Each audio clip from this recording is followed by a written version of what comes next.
Friends ఇది వచ్చేటప్పటికి Samsung Galaxy Z Fold 5. So Z Fold 4 కి అప్గ్రేడ్ వేరియంట్ కింద ఈ ఇయర్ లో మన ముందు తీసుకొచ్చారు. సరిగ్గా సంవత్సరం క్రితం అనుకుంటా వీళ్ళు Z Fold 4 అయితే లాంచ్ చేశారు. మొన్ననే రీసెంట్ గా సౌత్ కొరియాలో దీన్ని గ్లోబల్ గా లాంచ్ చేయడం అయితే జరిగింది. ఇంట్రెస్టింగ్ గా దీంట్లో మనకు వచ్చేటప్పటికే ఈసారి ఫోల్డ్ కి మధ్యలో ఉండేటువంటి గ్యాప్ ఉంది చూసారా, కంపేర్ టు Fold 4 కన్నా కానీ చాలా చాలా ఇంప్రూవ్మెంట్ తో తీసుకొని రావడం జరిగింది. అండ్ దీంతో పాటు వరల్డ్ లో మొట్టమొదటిసారిగా IPX8 water resistant technology and Corning Gorilla Victus second generation glass ని అయితే యూజ్ చేశారు ప్రొటెక్షన్ కోసం. మరిన్ని డీటెయిల్స్ అన్బాక్సింగ్ చేస్తూ మాట్లాడుకుందాం. Hi, this is Vasu again signing in. Welcome to my channel Vasu tech vlogs. Friends, మొదటగా రీటైల్ బాక్స్ అయితే ఈ విధంగా రావడం జరుగుతుంది. గెలాక్సీ Z Fold 5 అనేటువంటి పేరు. ఇందులో మీకు టోటల్లీ 3 వేరియంట్స్ ఉంటాయి. 12 GB ఏదైతే ఉందో బేస్ వేరియంట్ ఉంటుంది. Of course RAM plus feature తో మనం ఎక్స్పాన్షన్ కూడా చేసుకోవచ్చు. అండ్ 256 GB బేస్ వేరియంట్ 512 అలాగే 1 TB ని కూడా తీసుకొచ్చారు. బట్ ఇంట్రెస్టింగ్ గా ఎవరైతే ప్రీ బుకింగ్ చేసుకుంటారో వాళ్ళందరికీ కూడా 256 GB ప్రైజింగ్ లోనే వీళ్ళు 512 GB ని ఆఫర్ చేస్తున్నారు, విచ్ ఈస్ గుడ్ థింగ్. ఇక back side of the box కి సంబంధించినటువంటి కంటెంట్స్, ఎస్ మనందరికీ తెలిసిందే, చార్జర్ ఇవ్వరు వీళ్ళు, జస్ట్ మనకి type C to type C cable ఇస్తారు అంతే. ఇక బాక్స్ ఓపెన్ చేయగానే మనకు ఒక black colour cotton box. Of course దీంట్లోనే మనకి సిమ్ ఎజెక్టింగ్ పిన్ అండ్ దీంతో పాటు కొంత పేపర్, ఈవెన్ TPU కేస్ ను కూడా మనకు ప్రొవైడ్ చేయలేదు. ఇక ఫైనల్ గా డివైజే. ఫస్ట్ ఆఫ్ ఆల్ దీని డిజైన్ అండ్ బిల్డ్ గురించి మనం మాట్లాడుకుందాం. ఇన్ హ్యాండ్ ఫీల్ మాత్రం చాలా చాలా చాలా బాగుంటుంది. ఇదంతా కూడా వీళ్ళు ఆర్మర్ ప్రీమియం గ్రేడ్ అల్యూమినియం అయితే యూజ్ చేస్తున్నారు. And at the same time protection విషయానికి వచ్చారు అన్నట్లయితే కనుక ఫ్రంట్ వీళ్ళు Corning Gorilla glass Victus second generation glass ని యూజ్ చేయడం జరిగింది. ఇంతేకాదు వీళ్ళు క్లెయిమ్ చేయడం ప్రపంచంలోనే మొట్టమొదటిసారిగా IPX8 6 కాదు లేదా 5 కాదు, అంటే డస్ట్ ప్రూఫ్ అయితే ఏమి ఉండదు, బట్ వాటర్ రెసిస్టెంట్ అయితే ఉంటుంది. అది కూడా 1.5 మీటర్ డెప్త్ ఉన్నటువంటి వాటర్ లో అప్ టు 30 మినిట్స్ దాకా ఇది సస్టైన్ అవడం అయితే జరుగుతుంది. ఈవెన్ మీకు బేసిక్ గా ఈ కవర్ స్క్రీన్ ఏదైతే ఉందో ఇది కేవలం 6.2 ఇంచెస్ రావడం జరుగుతుంది. వేరే ఎప్పుడైతే దీన్ని ఇలా ఓపెన్ చేస్తారో మెయిన్ స్క్రీన్ ఏదైతే ఉందో ఇది 7.2 ఇంచెస్ గా రావడం జరుగుతుంది. ఫ్రంట్ అండ్ బ్యాక్ రెండిట్లో కూడా వీళ్ళు AMOLED స్క్రీన్ యూజ్ చేస్తారు, which comes with 120 Hz refresh rate. దీంట్లో LPTO టెక్నాలజీ లాంటి ఫీచర్స్ అయితే మనకు ప్రొవైడ్ చేయలేదు. కాకపోతే ఒక హ్యూజ్ అప్గ్రేడ్ స్క్రీన్ విషయంలో చూసారంటే ప్రీవియస్ జనరేషన్ ఆఫ్ Fold 4 లో కేవలం వీళ్ళు 1250 నిట్స్ 1350 నిట్స్ ఏమో తీసుకొచ్చారు. బట్ ఈసారి 1750 నిట్స్ దాకా మనకి డిస్ప్లే పీక్ బ్రైట్నెస్ కి వెళ్ళడం జరుగుతుంది. ఆల్మోస్ట్ బ్రైటర్ సన్ లైట్ లో కూడా మీరు ఎలాంటి డిస్ట్రాక్షన్స్ లేకుండా డిస్ప్లే మీ కాంటెంట్ అయితే వాచ్ చేయొచ్చు. ఇదే కాదు, ఫోల్డింగ్ ఫోన్స్ అంటే సాధారణంగా మనం చూస్తుంటాం సెంటర్ లో మనకి ఏదైతే క్రీజ్ ఉంటుందో క్రీజ్ దగ్గర ఒక మార్క్ అయితే పడుతూ ఉంటుంది. సో ఒకవేళ ఇన్ ఫ్యూచర్ లో ఒకవేళ మీరు మొబైల్ ఫోన్ పర్చేస్ చేసి 1 ఇయర్ అవుతుంది, ఒకవేళ ఈ క్రీజ్ దగ్గర ఏమైనా స్క్రీన్ పైకి లెగొట్టడం కానీ ఇలాంటివి ఏమైనా చేసినా కానీ 1 ఇయర్ లోపల వీళ్ళు ఫ్రీ ఆఫ్ కాస్ట్ లో రీప్లేస్ చేస్తానంటున్నారు, ఎలాంటి చార్జెస్ లేకుండా. అంటే వారంటీలో ఉంటేనే మళ్ళీ మీరు 1 టైం రీప్లేస్మెంట్ అన్నారు కదా అని చెప్పి వారంటీ అయిపోయిన తర్వాత వెళ్ళి రీప్లేస్ చేయమంటే వాళ్ళైతే చేరు. దీన్ని అయితే దృష్టిలో పెట్టుకోండి. ఈవెన్ ఇదే కాదు, దీంట్లో మనకి HDR10+ కాంటెంట్ తో పాటు డాల్బీ విజన్ కాంటెంట్ కూడా మనకి ఇది సపోర్ట్ చేయడం జరుగుతుంది. అండ్ ఆడియో విషయానికి వచ్చారంటే దీంట్లో మనకి డ్యూయల్ స్టీరియో స్పీకర్స్ తో పాటు డాల్బీ అట్మాస్ అండ్ దీంట్లో ఏ విధమైనటువంటి ఎడిషనల్ బ్రాండ్ తోటి కొలాబరేట్ లైక్ హార్మన్ కార్డన్ ఇట్లాంటి బ్రాండ్స్ తో కొలాబరేట్ అవుతూ తీసుకొని రాలేదు. నార్మల్ స్పీకర్సే, బట్ ఆడియో క్వాలిటీ కూడా లౌడ్ గానే ఉంది. సో ఫిజికల్ ఓవర్ విషయానికి వచ్చారంటే రైట్ సైడ్ మీకు volume up and down button తో పాటు side mounted fingerprint scanner అనేది ఇచ్చారు. అండర్ డిస్ప్లే తెచ్చుంటే ఇంకా బాగుండేదని నా అభిప్రాయం. ఇక బాటమ్ మీరు చూసారంటే speaker grill, type C communication port అలాగే ప్రైమరీ మైక్రోఫోన్. లెఫ్ట్ సైడ్ వచ్చేటప్పటికి మీకు ఫోల్డ్ చేస్తే సామ్సంగ్ బ్రాండింగ్ తో ఉన్నటువంటి హింజ్ చూస్తారు. ఒకవేళ ఓపెన్ చేశారు అన్నట్లయితే కనుక సిమ్ కార్డ్ స్లాట్ అయితే చూడొచ్చు. అండ్ 2 ఫిజికల్ సిమ్ కార్డ్స్ ని యూజ్ చేసుకోవచ్చు. లేదన్నట్లయితే eSIMs of course up to 10 ఈ సిమ్స్ దాకా మీకు సపోర్ట్ చేయడం జరుగుతుంది. వేరే టాప్ మీరు చూసారంటే సెకండరీ స్పీకర్, దీంతో పాటు ఆల్మోస్ట్ 3 నాయిస్ క్యాన్సిలేషన్ మైక్రోఫోన్స్ తీసుకొచ్చారు. బేసిక్ గా వీడియో కాన్ఫరెన్స్ చేసేటప్పుడు ఇలా పెట్టుకొని యూజ్ చేసినా, లేదన్నట్లయితే వీడియో కాల్స్ కోసం చూసినా, లేదన్నట్లయితే కనుక జనరల్ గా మీటింగ్స్ ఉంటాయి చూస్తారు, అలాంటి సందర్భాల్లో మాక్సిమం నాయిస్ అయితే ఇది క్యాన్సిల్ చేయగలదు. బిల్డ్ క్వాలిటీ మాత్రం ఫ్యాంటాస్టిక్. ముఖ్యంగా ప్రీవియస్ జనరేషన్ ఆఫ్ 4 లో మనకు వచ్చేటప్పటికి మధ్యలో గ్యాప్ కనిపించేది, ఈసారి ఇందులో గ్యాప్ లేదని చెప్పుకోవచ్చు. ఇక దీనిలో పవర్ చేసినటువంటి ప్రాసెసర్ గురించి మనం మాట్లాడుకుందాం. సో డిస్ప్లే విషయంలో అయితే మీకు ఎగ్జిస్టింగ్ ఉన్నటువంటి డిస్ప్లే కి అంటే Fold 4 కి అలాగే Fold 5 కి పెద్దగా డిఫరెన్స్ ఏ లేదు. బ్రైట్ పీక్నెస్ నిట్స్ ఇట్లాంటివి పెరగడం తప్ప. బట్ ప్రాసెసర్ లో మాత్రం ఇంతకు ముందు ప్రీవియస్లీ 8+ Gen 1 ని యూజ్ చేస్తే వేరే ఇందులో వచ్చేటప్పటికి మీకు Qualcomm Snapdragon 8 Gen 2 SoC chipset use చేశారు. 4 నానోమీటర్ ప్రిఫిక్ టెక్నాలజీ మీద డిజైన్ చేసినటువంటి ఒక octa core processor. Of course ఇది 5G కూడా సపోర్ట్ చేయడం జరుగుతుంది. అండ్ దీంట్లో మనకు వచ్చేటప్పటికి compare to previous generation of processor తో కంపేర్ చేశారంటే 18% ఆఫ్ పెర్ఫార్మెన్స్ లో, అలాగే 32% GPU లో, అలాగే న్యూరో ప్రాసెసింగ్ యూనిట్ లో కూడా ఆల్మోస్ట్ 25% డిఫరెన్స్ అయితే మనం ముందు తీసుకొని రావడం జరిగింది. సో గేమింగ్ పరంగా కూడా పర్వాలేదు, క్వైట్ డీసెంట్ అని నేను అంటాను. నాకు ఎక్కువ టైం అయితే దొరకలేదు, లేదంటే నేను డీటెయిల్ గా దీన్ని గేమింగ్ కూడా టెస్ట్ చేసేవాడిని. ఫుల్ రివ్యూలో దీని గురించి నేను మాట్లాడకదే ప్రయత్నిస్తాను. As of now gaming okay అంటాను. అండ్ ఇదే కాదు, దీంట్లో మనకి LPDDR5 టెక్నాలజీకి సంబంధించినటువంటి ర్యామ్, అలాగే UFS 4.0 టెక్నాలజీకి సంబంధించినటువంటి స్టోరేజ్ ఇచ్చారు. రీడ్ అండ్ రైట్ స్పీడ్స్ కూడా బ్రహ్మాండంగా ఉన్నాయి. బేస్ వేరియంట్ 12GB ఉంటుంది. స్టోరేజ్ వేరియంట్ విషయానికి వచ్చారు అన్నట్లయితే 256, 512 అలాగే 1TB వేరియంట్ ని కూడా మనం ముందు తీసుకొని రావడం జరిగింది. సో నన్ను అడిగితే మీరు 256GB కన్నా కానీ 512 కి వెళ్ళిపోండి. ఎందుకంటే 4K video recording, operating system, అలాగే మనకు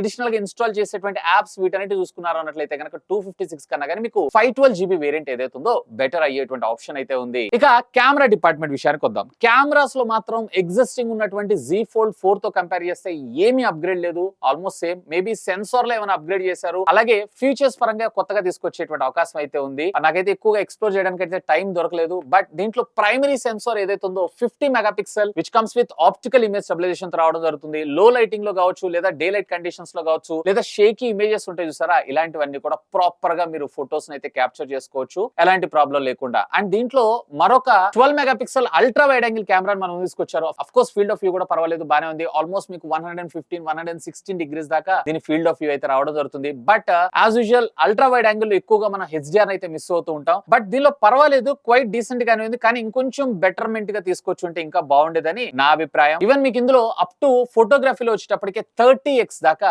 డిజిటల్ జూమ్ కూడా సపోర్ట్ చేయడం జరుగుతుంది. ఇక మరొక camera, of course telephoto lens cameras లేకుండా సామ్సంగ్ అయితే ఫుల్ఫిల్ ఉండదు. ఎందుకంటే సామ్సంగ్ పెట్టింది పేరే ఆ జూమ్. అండ్ దీంట్లో కూడా మనకి 100x జూమ్ అయితే మనకు ప్రొవైడ్ చేశారు.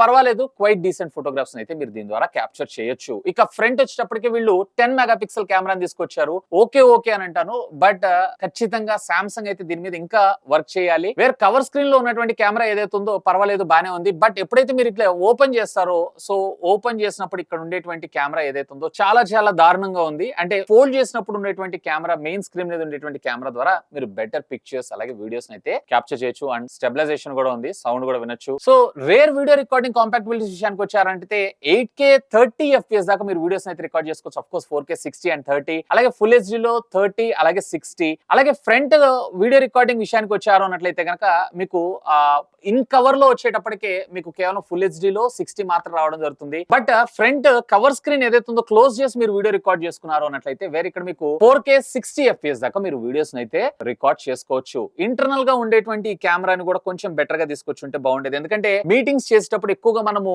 ఫోల్డ్ చేసి ఇలా వాడుకునే దానికన్నా ఎక్కువగా మనం ప్రాక్టికల్ గా ఇలానే ఎక్కువగా యూజ్ చేస్తుంటాం, లేదా ఇలా ఎక్కువగా యూజ్ చేస్తుంటాం. కాబట్టి మెయిన్ పర్పస్ కెమెరా ఇదే కాబట్టి ఇది ఇంకొంచెం బెటర్ గా తెచ్చుంటే బాగుండేదని నా అభిప్రాయం. ఇక బ్యాటరీ అండ్ ఛార్జింగ్ టెక్నాలజీస్ విషయానికి మాట్లాడుకుందాం. ఇందులో 4400 mAh ఆఫ్ ద బ్యాటరీ మన ముందు తీసుకొచ్చారు, which comes with 25 watts of fast charging టెక్నాలజీకి ఇది సపోర్ట్ చేయడం జరుగుతుంది. సామ్సంగ్ అలాగే యాపిల్ ఈ రెండు కూడా ఒక స్టాండర్డ్స్ అయితే ఫాలో అవుతుంటారు, ఎందుకంటే బ్యాటరీ యొక్క లైఫ్ ఎక్కువగా రావాలని చెప్పి. సో ఇది అట్లీస్ట్ 45 watts అని తీసుకొచ్చుంటే బాగుంటుందని నా అభిప్రాయం. ఎందుకంటే ఇవాళ రేపు మనం ఎక్కువగా మొబైల్ ఫోన్ మీద డిపెండెన్సీ అయ్యాం కాబట్టి, ఎక్కువగా యూజ్ చేస్తుంటాం కాబట్టి ఆ టైమ్ లో ఫాస్ట్ గా ఛార్జ్ అయితే ఇంకా బెటర్ గా ఉంటుందని నా అభిప్రాయం. ఈవెన్ దీంట్లో మనకు వచ్చేటప్పటికి వైర్లెస్ ఛార్జింగ్ టెక్నాలజీ కూడా 15 watts మనకు ప్రొవైడ్ చేశారు. But reverse wireless charging technology అయితే ఇందులో లేదు. అది కూడా ఇంక్లూడ్ చేస్తుంటే బాగుండేదని నా అభిప్రాయం. And by the way charger box లో ఎవరు అదనంగా మీరు పర్చేజ్ చేయాల్సి ఉంటుంది. ఇక ఆపరేటింగ్ సిస్టమ్ విషయానికి వచ్చారంటే ఆండ్రాయిడ్ వర్షన్ 5.1.1 వర్షన్ మీద మనకు రావడం జరుగుతుంది.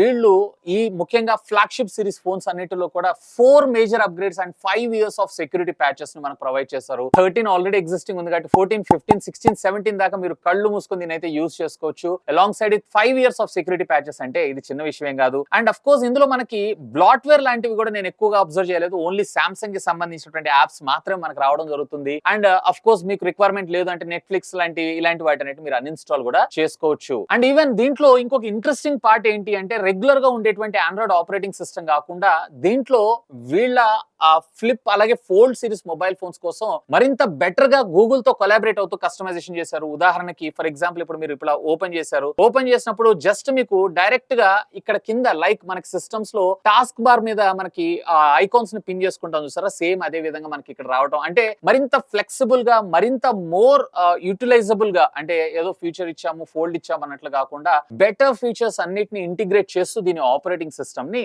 నిజంగా మరింత పాలిష్డ్ గా and at the same time మరింత ఆప్టిమైజ్డ్ గా తీసుకొచ్చారని చెప్పుకోవచ్చు. వన్ యూఐ గురించి నేను మీకు స్పెషల్ గా చెప్పాల్సిన అవసరం అయితే లేదు. ఇక సెన్సార్స్ విషయానికి వచ్చారంటే అఫ్ కోర్స్ ఇది ఫ్లాగ్షిప్ మొబైల్ ఫోన్. ఏ సెన్సార్ దగ్గర వీళ్ళు కాంప్రమైజ్ అవ్వలేదు. Even a based face unlock ఉంటుంది.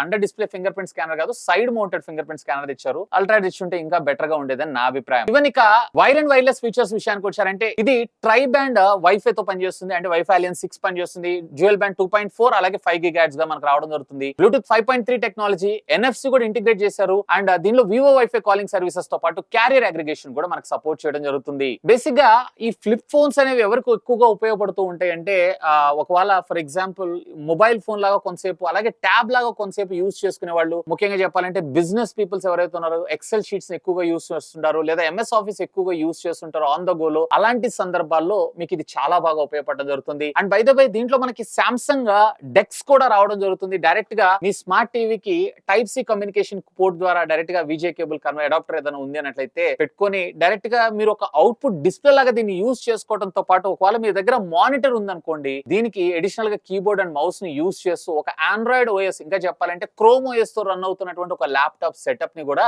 మీరు ఆన్ ద గోలో క్యారీ చేసుకోవచ్చు, విచ్ ఇస్ కూల్ థింగ్. సాధారణంగా హోటల్స్ లో మనకి ఎలాగో టీవీస్ ఉంటాయి కాబట్టి దాన్ని మానిటర్ అంటే డిస్ప్లే అవుట్పుట్ లాగా యూస్ చేసుకోవచ్చు. ఇక దీనిలో అవైలబుల్ కలర్స్ విషయానికి వచ్చారంటే టోటల్లీ 3 డిఫరెంట్ కలర్స్ లో మనకు రావడం జరుగుతుంది. బట్ ఇందులోసారి వీళ్ళు కొత్తగా స్కై బ్లూ కలర్ అంటున్నారు. దీన్ని స్కై బ్లూ ఏదో బ్లూ అన్నారు. సో ఈ కలర్ కొంచెం డిఫరెంట్ గా అయితే ఉంది. ఇది బ్రాండ్ న్యూ గా ఇంట్రొడ్యూస్ చేశారంట. And at the same time ఇవన్నీ కూడా మీకు ప్రీ బుకింగ్స్ అయితే ఆఫర్స్ లో తీసుకొచ్చారు. ముఖ్యంగా ఎక్స్క్లూజివ్ గా ప్రీ బుకింగ్ లో ఎవరైతే 256 GB వేరియంట్ కి డబ్బులు కడతారో వాళ్ళకి 512 GB అప్గ్రేడ్ చేయడం జరుగుతుంది. 512 బుక్ చేస్తే 1 TB వస్తుందని మాత్రం అడగండి. సో ప్రీ బుకింగ్ చేయాలనుకుంటే గనక మీరు 256 చేసుకోండి, మీకు 512 వస్తుంది, which is cool thing. And ఇదే కాదు, హెచ్డిఎఫ్సి బ్యాంక్ కార్డ్ తో అనుకుంటా వీళ్ళు 8,000 రూపాయల డిస్కౌంట్ అయితే ఇస్తున్నారు. అండ్ అప్గ్రేడ్ ఆఫర్ కింద వీళ్ళు మరొక 5,000 ఏమో ఇస్తున్నారు. మొత్తం ఓవరాల్ గా 12,000 రూపాయలు ఏమో దీంట్లో మీకు డిస్కౌంట్ రావడం అయితే జరుగుతుంది. ఇక దీంట్లో ప్రైజింగ్ విషయానికి వచ్చారు అన్నట్లయితే కనుక బేస్ వేరియంట్ ఇందాక నేను మీకు చెప్పినట్లు 12 GB కామన్ గా ఉంటుంది. 12 ప్లస్ 256 GB వచ్చేటప్పటికి 1,55,000 రూపాయలకి, అలాగే